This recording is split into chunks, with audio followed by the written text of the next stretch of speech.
Praise the lord.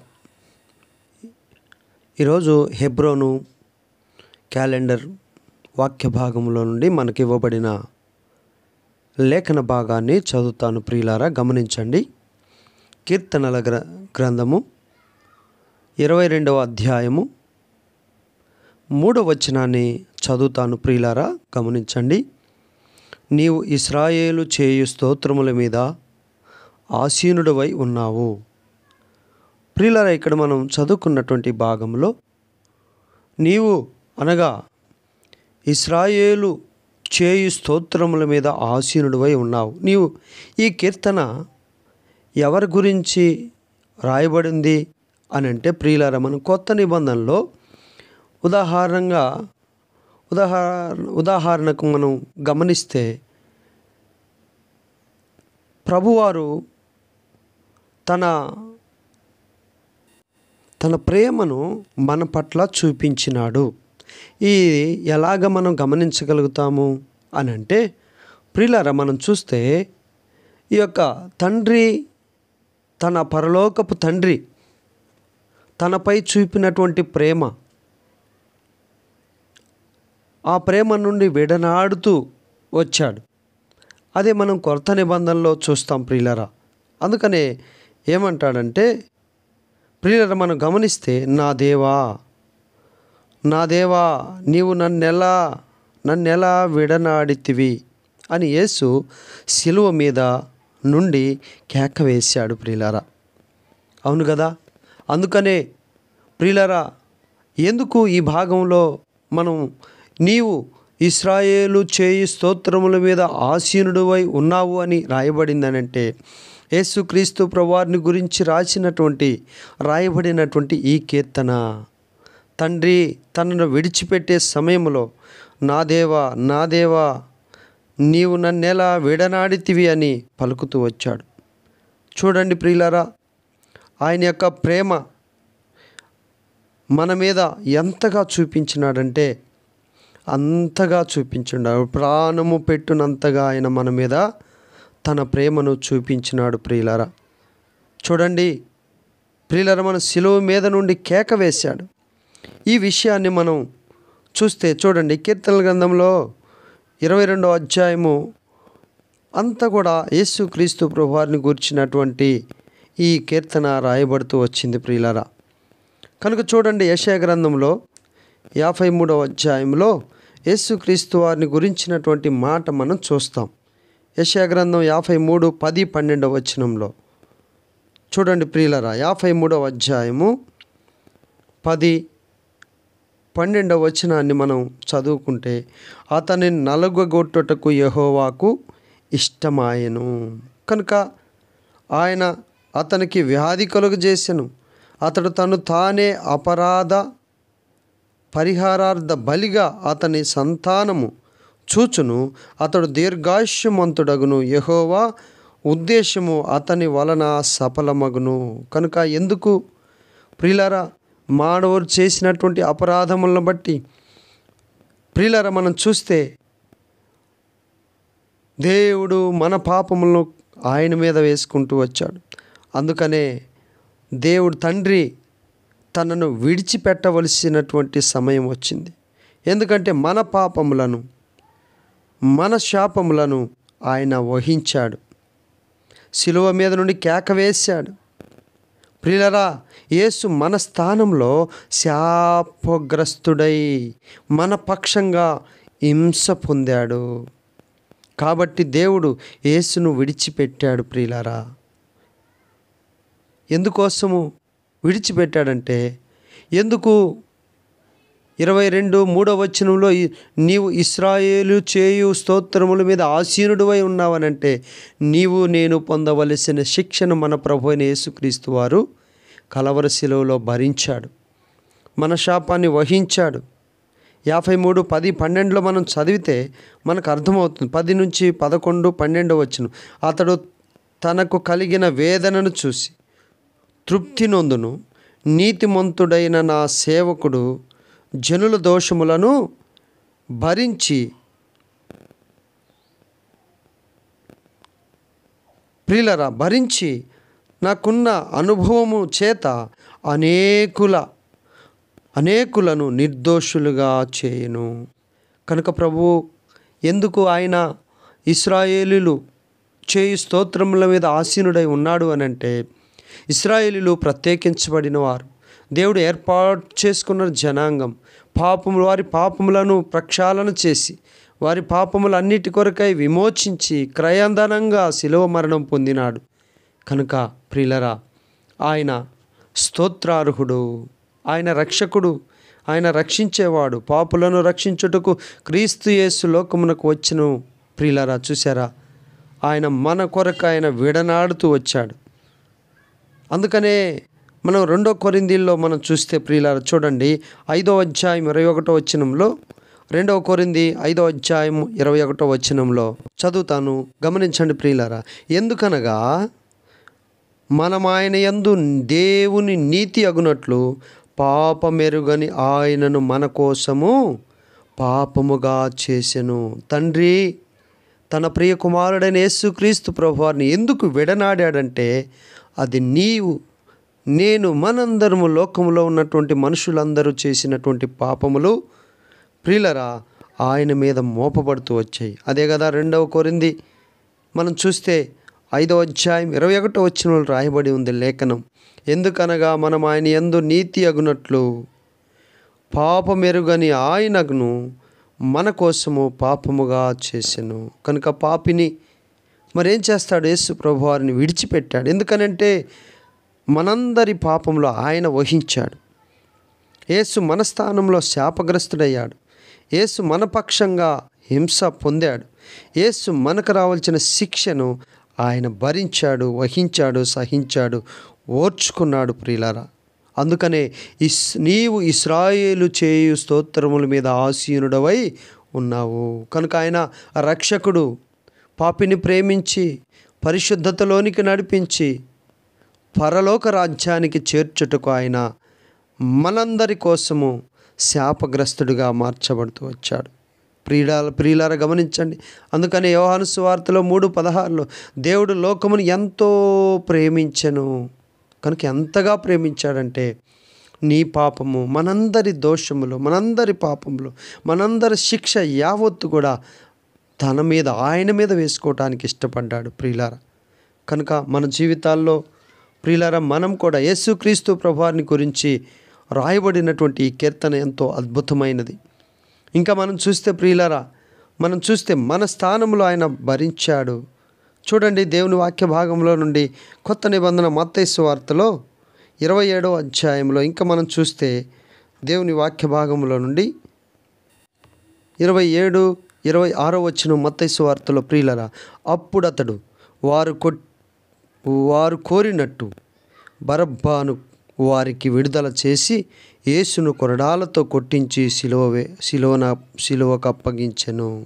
ప్రియులారా, మనం గమనిస్తే అక్కడ చూడండి దేవుని యొక్క ప్రేమ. అక్కడ మౌనంగా ఉన్నాడు యేసు ప్రభువారు. నువ్వు ఒక్క మాట మాట్లాడితే నేను నిన్ను విడిపించుటకు నాకు అధికారం కలదు అని మరి పిలాతు చెప్పినప్పటికీ కూడా ప్రియులారా మౌనము వహించాడు. ఎందుకో తెలుసా? ఎదురుగా పాపముతో పట్టుబడిన బందిపోటు దొంగ అయిన బరబ్బా నిలవబడి ఉన్నాడు. యేసు ప్రభువారు నోరు తెరిస్తే బరబ్బా సిలువకు అప్పగిస్తాడు. కనుక దేవుని ప్రేమ ఎంత గొప్పదో, ఈనాడు నీ మీద, నా మీద, మనందరి మీద ఆయన ప్రేమ ఎంతో గొప్పది. ఆయన గొప్ప దేవుడు, రక్షకుడు, ప్రేమామయుడు. లోకములో పాపులను ప్రేమించి ఆ పాపముల నుండి విడిపించి పరిశుద్ధపరచబడే దేవుడు ఆయనే.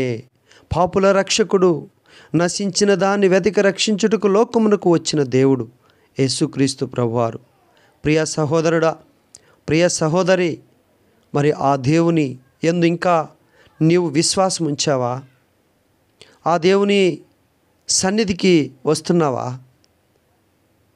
ఒకవేళ వస్తూ ఆయన కొరకు నమ్మకంగా జీవిస్తున్నావా?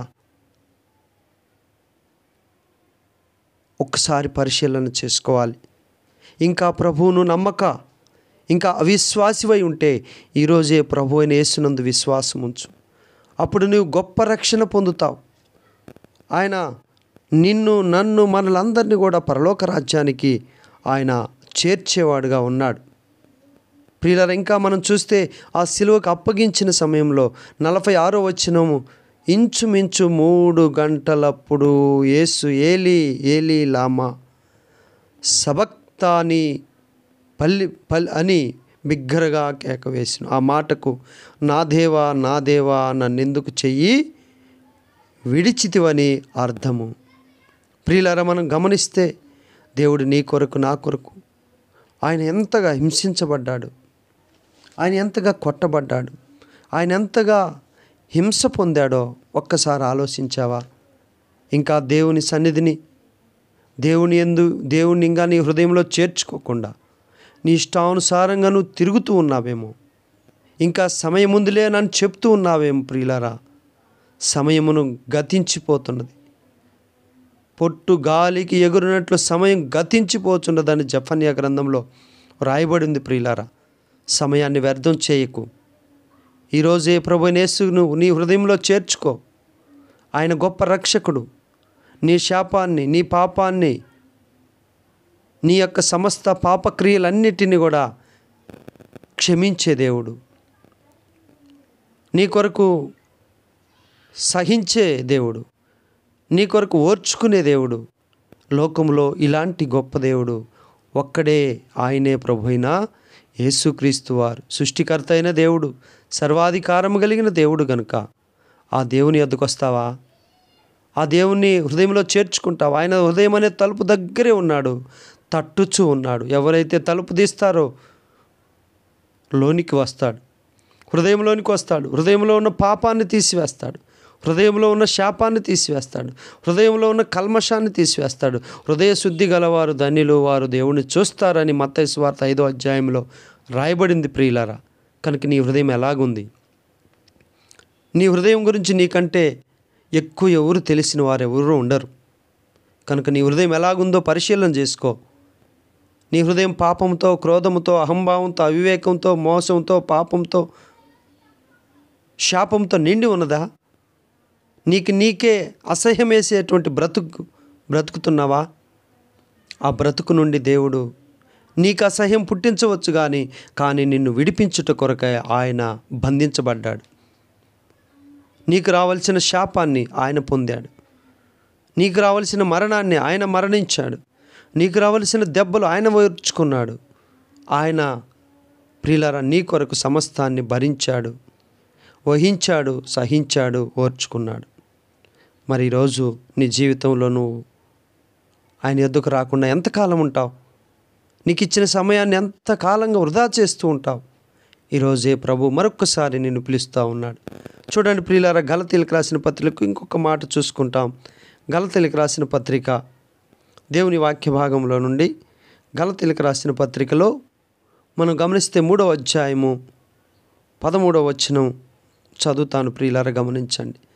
ఆత్మను గూర్చిన వాగ్దానము విశ్వాసము వలన మనకు లభించినట్లు అబ్రహాము పొందిన ఆశీర్వచనము క్రీస్తు యేసు ద్వారా అన్యజనులకు కలుగుటకై క్రీస్తు మన కోసము శాపమై, ప్రియులారా మూల భాషల్లో శాపగ్రహి అయి మనలను ధర్మశాస్త్రము యొక్క శాపము నుండి విమోచించెను. ప్రియులారా, చూసారా? ఆయన అబ్రహాము పొందిన ఆశీర్వచనము క్రీస్తు యేసు ద్వారా అన్యజనులైన మనందరికీ కూడా గొప్ప రక్షణ కలుగుచేయటానికి కొరకై ఆయన శాపమై ఉన్నాడు, శాపగ్రహి అయినాడు. మనలను ధర్మశాస్త్రము యొక్క శాపము నుండి, ధర్మశాస్త్రము యొక్క పాపము నుండి, ధర్మశాస్త్రము నుండి మనల్ని విడిపించుటకు ఆయన శిక్షను, ధర్మశాస్త్రము పాపమును, ధర్మశాస్త్రము న్యాయమే, న్యాయం తప్పకూడదు. పాపం వలన వచ్చు జీతం మరణం. పాపం చేస్తే శిక్ష తప్పదు. కనుక మనం పొందవలసిన శిక్ష మన ప్రభు అయిన యేసుక్రీస్తు వారు పొందాడు. కాబట్టి ఈరోజు రక్షించబడిన నీవు దేవుని కొరకు నమ్మకంగా జీవించి దేవునికి సాక్షిగా ఉండాలి. యేసుక్రీస్తు ప్రభు వారికి ఎన్ని శ్రమలు వచ్చినా దేవుని విడనాడలేదు, దేవుని సన్నిధిలో ప్రార్థించాడు. ఈరోజు విశ్వాసిగా నీ జీవితంలో ఎన్నో ఆటంకాలు, ఎన్నో అభ్యంతరాలు వచ్చినప్పటికీ కూడా యేసు ప్రభు వారికి వచ్చిన శ్రమలు అన్నిటిలో ఎలాగైతే సహించాడో, తండ్రి తనకు దేవుడు ఎంతగా తోడుగా ఉన్నాడో అలాగే నీకు కూడా ఉంటాడు. నువ్వు కూడా భయపడవద్దు. విశ్వాసమైన నీవు భయపడవద్దు. ఇంకా దేవుని యొద్దకు రాకుండా సమయాన్ని వ్యర్థం చేస్తున్నటువంటి నీవు ఈరోజే ప్రభు అయిన యేసునందు విశ్వాసం ఉంచు. నేడే గొప్ప రక్షణ దినం. ఇదే మిక్కిలి అనుకూల సమయం. ఇంత గొప్ప రక్షణ దినాన్ని నువ్వు నిర్లక్ష్యం చేస్తే ప్రియులారా, ఆ రాబోయే మహా ఉగ్రత దినాన్ని నువ్వు తప్పించుకోలేవు. అది తప్పించుట కొరకే ప్రభు అయిన యేసుక్రీస్తు వారు మానవుడుగా ఈ లోకానికి జన్మించి నిన్ను నన్ను రక్షించటానికి ఈ లోకానికి వచ్చాడు. అందుకనే నీవు 22:3 వచనంలో కీర్తనల గ్రంథంలో, నీవు ఇశ్రాయేలు చేయు స్తోత్రముల మీద ఆసీనుడువై ఉన్నావు. ఆయన ఆసీనుడు, స్తుతులకు పాత్రుడు, స్తోత్రములు నొందదగిన దేవుడు, రక్షకుడు, పాపులను ప్రేమించే దేవుడు, పరలోక రాజ్యానికి చేర్చే దేవుడు. కాబట్టి ప్రభు యేసునందు విశ్వాసం ఉంచి అప్పుడు నీవు నీ ఇంటి వారందరూ కూడా గొప్ప రక్షణ పొందాలని ప్రభు పేరిట మీకు అందరికీ దేవుని వాక్యం ద్వారా మనవి చేస్తూ ఉంటున్నాం. కాబట్టి ప్రియ సహోదరి సహోదరులారా, ఈ దినం యేసునందు ఇంకా విశ్వాసం ఉంచకుండా ఉన్నావా? ఈరోజే చిన్న ప్రార్థన చేసుకో. నీ కొరకు మేము కూడా ప్రార్థన చేస్తాం. దేవుడు నిన్ను నన్ను రక్షిస్తాడు. దేవుడి వాక్యాన్ని దీవించి ఆశీర్వదించునుగాక. ప్రార్థన చేసుకుందాం. సిస్టర్ ఎర్రమ్మ కొరకు ప్రార్థన చేస్తున్నాం. ప్రభా, తోడుగా ఉండండి, ఆ బిడ్డను కాపాడండి, నీ కృపలో భద్రపరచమని ప్రార్థన చేస్తుంటున్నాం. అలాగే నా దేవా, నాయనా నీకు స్తోత్రములు. ప్రభా, పాల్ మార్మల్స్ రక్షణ కొరకు ప్రార్థిస్తున్నాం. ఆ బిడ్డను మీరు కాపాడండి, మంచి రక్షణ మార్మల్స్ దయచేయమని ప్రార్థిస్తున్నాం. అలాగే తండ్రి, మరి సైమాన్ పీటర్ కొరకు ప్రార్థిస్తున్న తన వర్క్లో సహాయం చేయి, మీరే కనికరించమని కోరుకుంటూ ప్రార్థన చేస్తూ, ఇంకా ప్రభా మీరే తోడుగా ఉండి ప్రార్థనలన్నిటికీ సహాయం చేసి మహిమ పొందరమని యేసుక్రీస్తు నామం పేరిట మీకే సమర్పించి ప్రార్థించి అడిగి వేడుకుంటున్నాము తండ్రి. ఆమెన్.